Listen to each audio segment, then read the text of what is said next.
Badvel RDO కార్యాలయం వద్ద దళితుల హక్కుల పోరాట సమితి డిహెచ్పిఎస్ ఏపీ గిరిజన సమైక్య దళిత డప్పు కళాకారుల సంఘం డీడీకేఎస్ ఆధ్వర్యంలో బద్వేల్ ఆర్డీఓ కార్యాలయం ముందు సాగు భూమి కొరకు పెద్ద ఎత్తున ఆందోళన కార్యక్రమం నిర్వహించడం జరిగింది. ఈ ఆందోళన కార్యక్రమానికి దళిత కుల పోరాట సమితి జిల్లా అధ్యక్షుడు నాగదాసరి ఇమాన్యుయల్ అధ్యక్షత వహించగా ముఖ్య అతిథులుగా సిపిఐ జిల్లా కార్యవర్గ సభ్యులు చంద్రశేఖర్, వ్యవసాయ కార్మిక సంఘం జిల్లా అధ్యక్షులు వడ్డమాను వీరశేఖర్ పాల్గొని ప్రసంగించారు.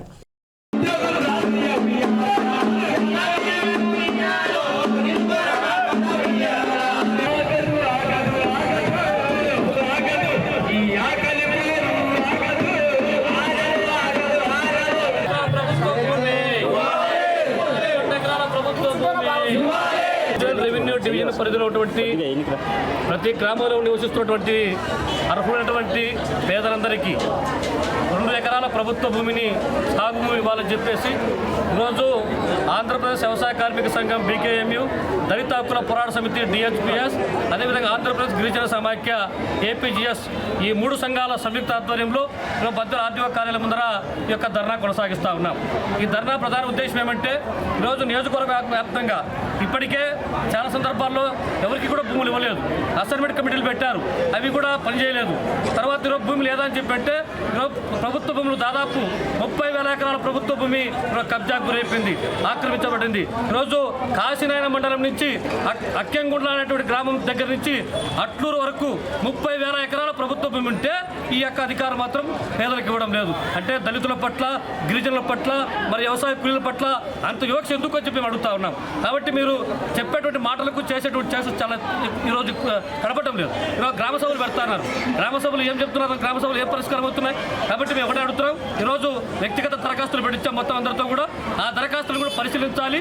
ఈ మొత్తం ఎవరైతే అర్హులు ఉంటారో అందరికీ 2 ఎకరాల ప్రభుత్వం మేము వచ్చేంత వరకు అవిశ్రాంతమైనటువంటి పోరాటం చేస్తాం. మరి అదేవిధంగా ఈరోజు ప్రభుత్వ భూములు కాపాడలేకున్నటువంటి అధికారులు, ఈరోజు ప్రభుత్వ భూములు రక్షించినటువంటి అధికారులు తక్షణమే దిగిపోవాలని కూడా అడుగుతున్నాం. ఈరోజు ఎవరు అధికారం వస్తే అధికార పార్టీ వాళ్ళు కట్టబెట్టే రకం చేస్తూ ఉన్నారు. వైసీపీ అధికారం ఉన్నప్పుడు వైసీపీ నాయకులు కట్టబెట్టారు. ఇప్పుడు మళ్ళా టీడీపీ అధికారంలోకి వచ్చిన తర్వాత టీడీపీ నాయకులు కట్టబెట్టడానికి ప్రయత్నం చేస్తున్నారు.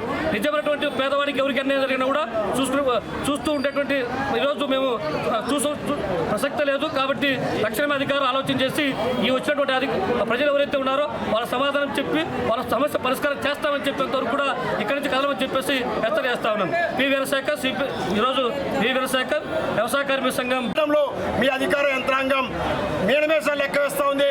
ఉన్నటువంటి వాడికి ఊడియం చేసేటువంటి పద్ధతుల్లో పాలక వర్గం పనిచేస్తూ ఉన్నటువంటి నేపథ్యంలో ఈరోజు మేము ప్రశ్నించదలుచుకున్నాం. ఎక్కడైనా సరే ప్రభుత్వ భూములు అన్యాక్రాంతం అయిపోతున్న భూములను కాపాడాలి. అది పేదలకు దక్కే వరకు మీరు పనిచేయకపోతే మేము పనిచేస్తాం. ఆ పేదలకు దక్కే వరకు పోరాటం చేస్తాం. దక్కకపోతే ఉంటే భూమి మీద ఉంటాం, లేకపోతే జైల్లో ఉంటాం అనేటువంటి లక్ష్యంతో పనిచేసి మీ మీద ఒత్తిడి తీసుకొస్తాం. లేకపోతే మిమ్మల్ని ప్రజాకోర్టులో ముద్దాయిలుగా నిలబెడతామని చెప్పి ఈ సందర్భంగా హెచ్చరిస్తా ఉన్నాం. పి చంద్రశేఖర్, సిపిఐ జిల్లా కార్యవర్గ సభ్యులు. రెవెన్యూ డివిజన్లో ఈ ధర్నా కార్యక్రమం చేపడుతున్నాం. ఈ జిల్లాలో ఉన్నటువంటి రెవెన్యూ డివిజన్లో 4 డివిజన్ల పరిధిలో ధర్నా కార్యక్రమం చేపట్టాం. అలాగే ప్రభుత్వం 6 మాసాలు అయినది, ఏర్పడి 6 మాసాలు అయినప్పటికీ గిరిజనులకు, దళితులకు, అణగారిన వర్గాలకు సంబంధించిన బడ్జెట్ సమావేశాల్లో కానీ తూతూ మంత్రంగానే బడ్జెట్ కేటాయించి మామ అనిపించుకునే కార్యక్రమాలు చేస్తున్నారు.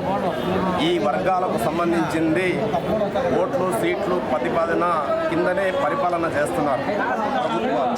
ఏ ప్రభుత్వం ఏర్పడినప్పటికీ కూడా ఈ వర్గాలు ఇంతటి వరకు మేలు జరగకపోవడము, భారతదేశానికి స్వతంత్రం వచ్చి ఈనాటికి 78 సంవత్సరాలు పూర్తి అయినప్పటికీ కూడా అణగారిన వర్గాలు అడుగునే ఉన్నాయంటే ఈ భారతదేశానికి స్వతంత్రం వచ్చిందా, ఇంకా రాలేదనే ప్రశ్న వేసుకోవాల్సిన స్థితిలో ఉన్నారు. గిరిజనులు, దళితులు, అణగారిన వర్గాలందరూ ప్రశ్న వేసుకుంటున్నారు. ఇంకా మాకు స్వతంత్రం వచ్చిందా రాలేదనే భావనతో వారు ఉన్నట్టుగా జనాలు కూడా పదే పల్లెల్లో పోయినప్పుడు అన్యాయానికి గురవుతున్న వారు నోరు తెసి మాట్లాడుతున్నప్పుడు జరుగుతున్నాయి. ఈ దేశంలో